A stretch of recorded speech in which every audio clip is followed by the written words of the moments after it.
Bismillah. Assalamualaikum warahmatullahi wabarakatuh. Innal hamdalillah nahmaduhu wa nasta'inuhu wa nastaghfiruh wa na'udzu billahi min shururi anfusina wa sayyiati a'malina. May yahdihillahu fala mudhillalah wa may yudlilhu fala hadiyalah.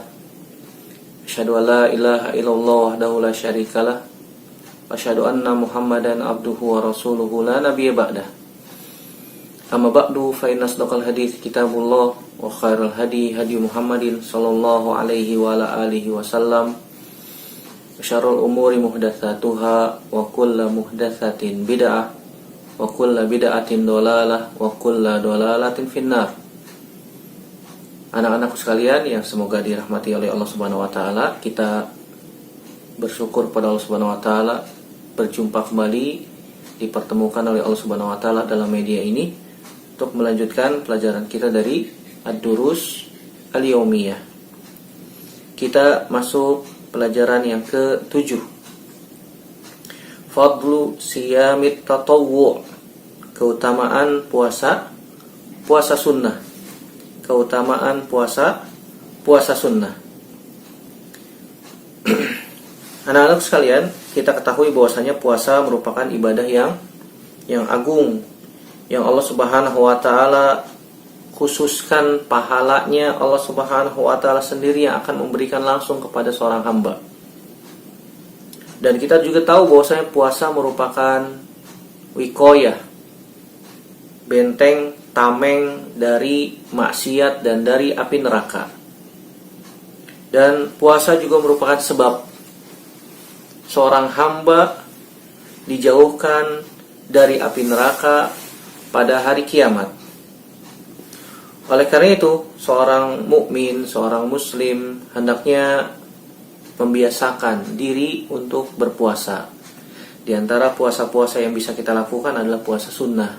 Puasa sunnah Senin Kamis, puasa Yaum Asyura, puasa Arafah, puasa 6 hari di bulan Syawal, dan puasa-puasa sunnah yang lain yang bisa kalian sebutkan ya. Coba sebutkan puasa-puasa sunnah selain dari yang tadi sudah disebutkan. Nah, ini tugas ya, PR. Nabi SAW menyebutkan di dalam hadis-hadis yang sangat banyak, yang tentu saja tidak akan kita baca semuanya, tentang keutamaan puasa sunnah. Pada kesempatan kali ini kita akan bacakan 2 hadis Nabi SAW yang menyebutkan tentang keutamaan puasa sunnah. Hadis yang pertama yaitu hadis Abu Sa'id Al-Khudri radhiyallahu taala anhu. Dia berkata, Nabi SAW bersabda, "Ma min 'abdin yas'umu yawman fi sabilillah illa ba'adallahu bidzalikal yaumi wajhahu 'anin nari 70 kharifan ay muddata sayri 70 aman." Muttafaqun alaihi.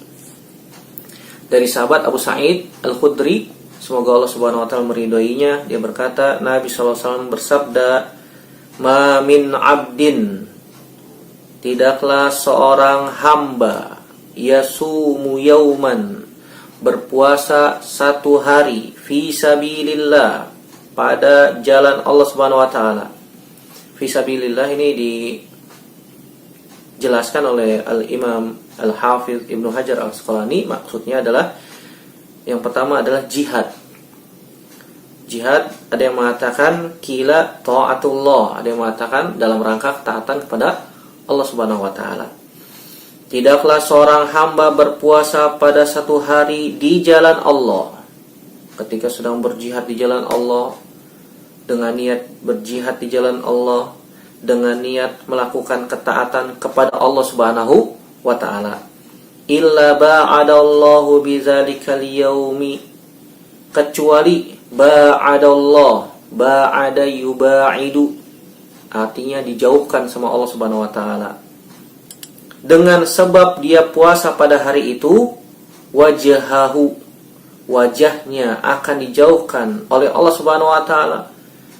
Atas sebab puasanya tersebut, anin nar, dari api neraka sab'ina kharifan, sejauh 70 tahun perjalanan. Subhanallah.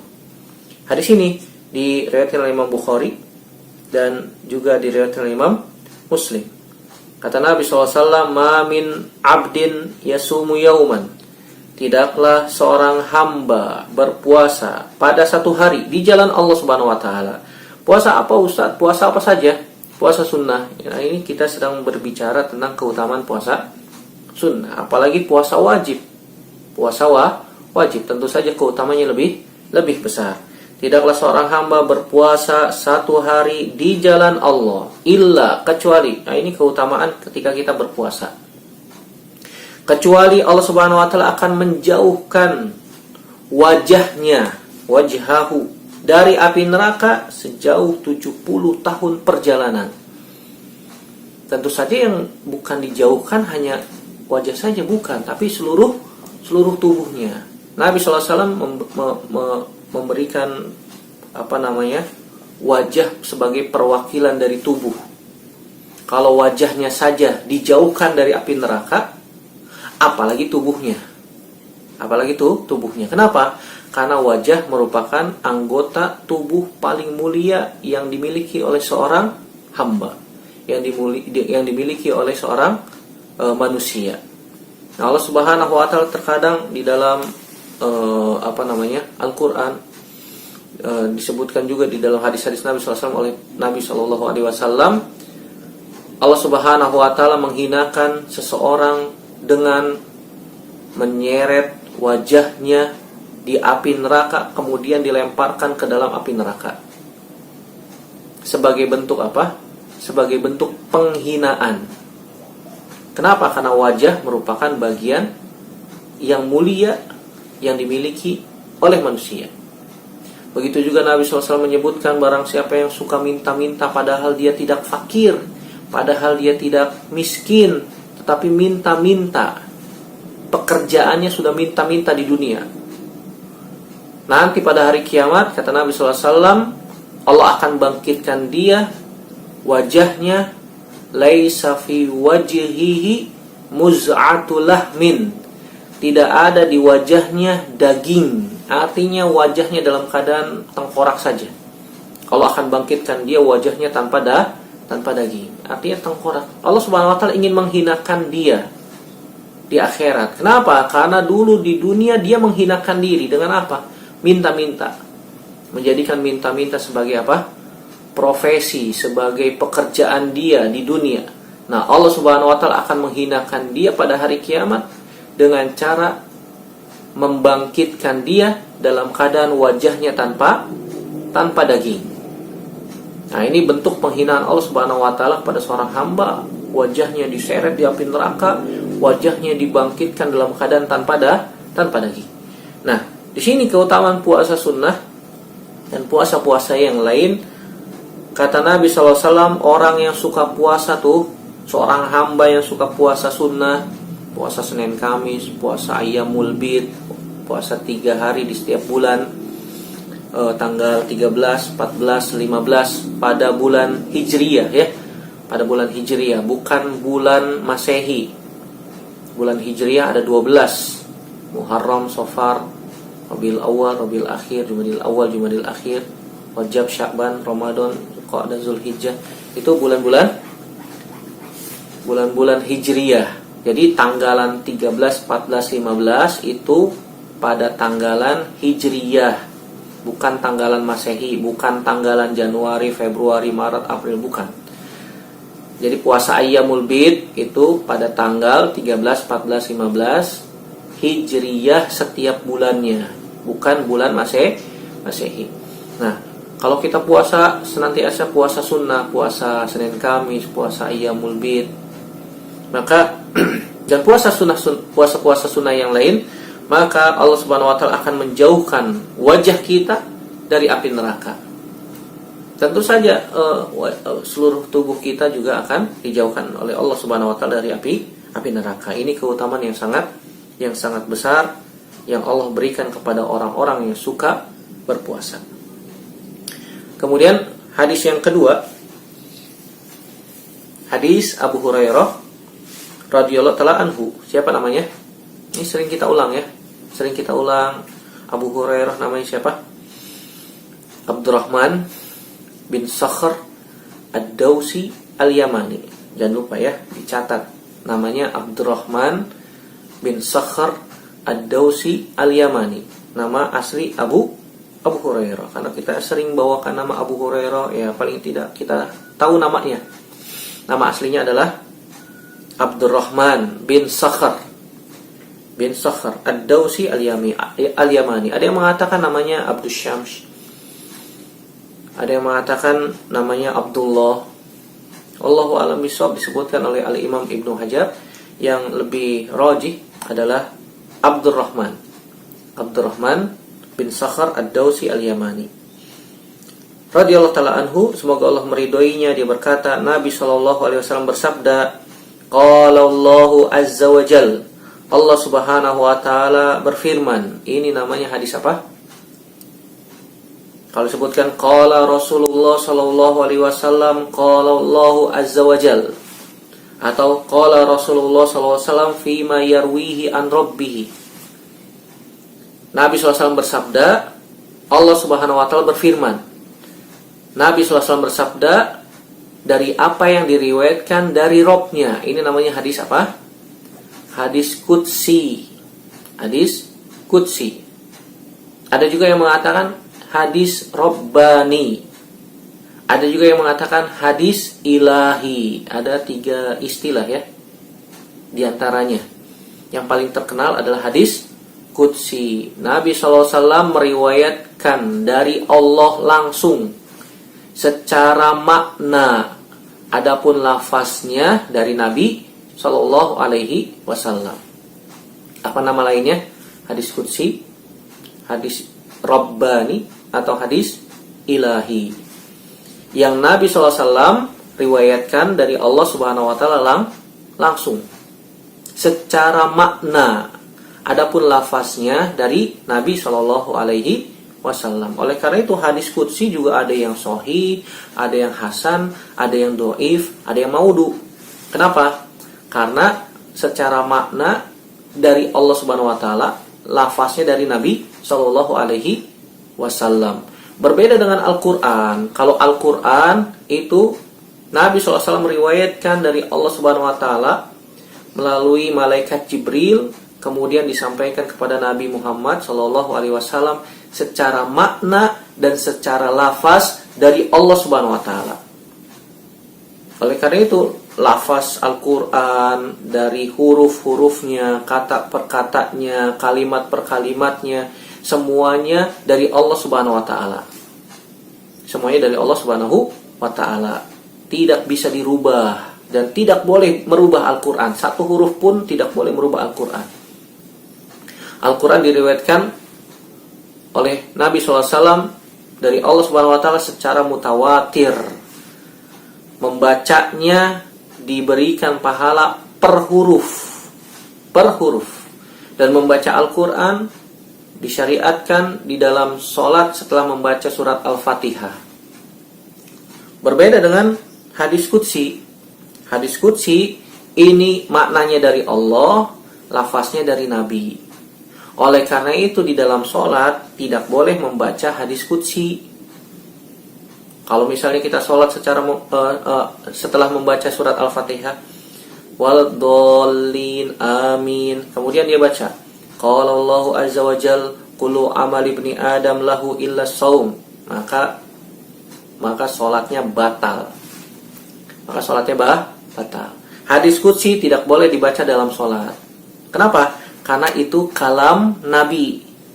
Karena itu lafaznya dari Nabi. Dan Nabi adalah hamba Allah Subhanahu wa taala. Dan sholat tidak boleh dicampur dengan perkataan hamba. Nah, ini salah satu perbedaan Al-Quran dengan hadis Qudsi. Perbedaan yang lain banyak disebutkan oleh para ulama, disebutnya oleh Syekh Utsaimin rahimahullah taala dalam Syarah Riyadhus Shalihin, juga disebutkan ada sekitar 9 atau 10 perbedaan antara Al-Quran dengan hadis Qudsi. Wallahu a'lam bishawab. Di antaranya tadi ya, Dari segi pahala pun demikian. Hadis qudsi, kita membaca hadis qudsi diberikan pahala secara umum, secara jumlah. Adapun Al-Quran tadi per huruf pahalanya. Di antara perbedaannya tadi, hadis qudsi tidak boleh dibaca dalam Al-Quran. Tidak boleh dibaca dalam sholat. Kalau Al-Quran boleh dibaca dalam sholat. Qala Rasulullah SAW, qala Allahu Azza wa Jal, kullu amali ibni Adam lahu illa sawma, fa innahu li wa ana ajzi bihi. Kata Allah Subhanahu wa taala, setiap amalan manusia, anak Adam, untuk dia. Illa saum, kecuali puasa. Fa innahu li, karena puasa itu untukku, kata Allah Subhanahu wa taala, wa ana ajzi bihi, dan aku nanti yang akan membalasnya langsung. Ini terdapat keutamaan anak-anak sekalian, bahwasanya puasa itu pahalanya tanpa batas. Pahala puasa tanpa batas. Kenapa? Karena Allah Subhanahu wa taala mengatakan ana ajzi bihi. Di dalam kaidah disebutkan, kalau tidak disebutkan jumlah pahalanya, menunjukkan pahalanya tanpa batas. Wa ana ajzi bihi, aku yang akan membalasnya langsung. Kata para ulama, di atas disebutkan oleh Syekh Utsaimin juga dalam Riyadhus Shalihin, bahwasanya kalau ada disebutkan pahala yang tanpa ditentukan jumlahnya, menunjukkan pahala tersebut tanpa batas. Contoh di dalam Al-Quran, innama yuwaffas sabiruna ajrohum bighairi hisab. Sesungguhnya orang-orang yang sabar akan diberikan pahala tanpa hisab, tanpa batas. Pahala orang yang sabar tanpa batas. Oleh karena itu sabar juga tanpa batas. Sampai kapan sabar? Sampai diwafatkan oleh Allah Subhanahu wa taala. Oleh karena itu pahalanya juga tanpa batas. Dan contoh-contoh yang lain disebutkan oleh Nabi SAW dan di dalam Al-Quran banyak ya yang menunjukkan hal ini. Wa ana ajzi bihi, setiap amalan ibnu Adam, manusia, untuk dia kecuali puasa, kata Allah Subhanahu wa taala. Fa innahu li, puasa itu untukku, kata Allah Subhanahu wa taala. Wa ana ajzi bihi, dan aku sendiri yang akan membalasnya. Kemudian Allah Subhanahu wa taala mengatakan wasiyamu junnatun, puasa adalah junnah. Junnah itu artinya wiqayah. Wiqayah itu artinya tameng. Tameng itu artinya penjagaan. Dari apa Ustaz? Dari api neraka. Ada yang mengatakan puasa adalah tameng dari maksiat. Kenapa? Karena orang yang berpuasa itu dia perutnya kosong. Orang yang perutnya kosong, maka aliran darahnya mengecil uratnya. Sehingga potensi setan untuk menggoda manusia, untuk menyesatkan manusia melalui syahwat, maka potensinya sangat kecil. Kenapa? Setan mengalir, berjalan di aliran darah manusia. Kata Nabi SAW, asyaitonu yajri majrod dam, bahwasanya setan itu mengalir, berjalan di aliran darah manusia. Dan darah manusia itu mengalir di urat ya, urat darah. Nah, di urat darah. Nah, kalau kita lapar, kita kurang makan, perut kosong, itu urat mengecil. Sehingga setan untuk berpotensi untuk menggoda manusia sangat tipis, sangat kecil. Kenapa? Aliran jalannya menyempit. Aliran jalannya menyempit. Berbeda dengan orang yang banyak makan, banyak minum, maka aliran darahnya membesar. Sehingga setan leluasa untuk menggoda manusia. Makanya Allah Subhanahu wa taala katakan as-saumu junnatun. Puasa itu junnah, tameng. Tameng dari apa? Tameng dari maksiat. Sehingga orang terjaga dari maksiat. Orang kalau puasa itu melakukan maksiat potensinya sangat kecil. Beda sama orang yang banyak makan, banyak minum, banyak tidur. Potensi melakukan maksiatnya sangat besar. Potensi melakukan maksiatnya sangat besar. Sebagaimana dikatakan oleh Aisyah radhiyallahu taala anha, orang yang banyak makan berpotensi banyak minum. Orang yang banyak minum potensi akan kekenyangan. Orang yang kekenyangan berpotensi banyak tidur. Orang yang banyak tidur itu potensinya jadi malas. Orang yang malas itu potensi melakukan maksiatnya sangat besar. Sangat besar. Oleh karena itu Allah Subhanahu wa taala katakan wasiyamu junnatun. Puasa itu junnah, tameng dari maksiat. Begitu juga dari api neraka. Tameng dari api neraka, maka puasa itu akan menghalangi dia disentuh dari api neraka. Fa idza kana yaumu shaumi ahadikum fala yarfus wala yaskhab. Jika kalian sedang berpuasa, maka jangan berkata kasar, jangan teriak-teriak. Jadi kalau kita sedang puasa, jangan berkata kasar. Kenapa? Karena bisa mengurangi pahala puasa. Orang puasa tapi marah-marah, teriak-teriak, mengganggu adiknya sedang main diganggu sehingga adiknya nangis gitu ya, atau dia teriak-teriak marah-marah. Jangan, kalau kita sedang berpuasa dijaga. Jangan sampai pahala puasa kita berkurang, lama-lama habis, tidak dapat apa-apa. Gara-gara apa? Suka teriak-teriak, suka berkata kasar, suka berkata kotor, suka menyakiti orang. Bahaya-bahaya lisan itu diucapkan semua oleh dia. Padahal Nabi SAW sudah perintahkan untuk menjaga lisan. Kuffa alaika hadza, kata Nabi SAW. Jaga nih lisan sambil menunjuk ke lidahnya.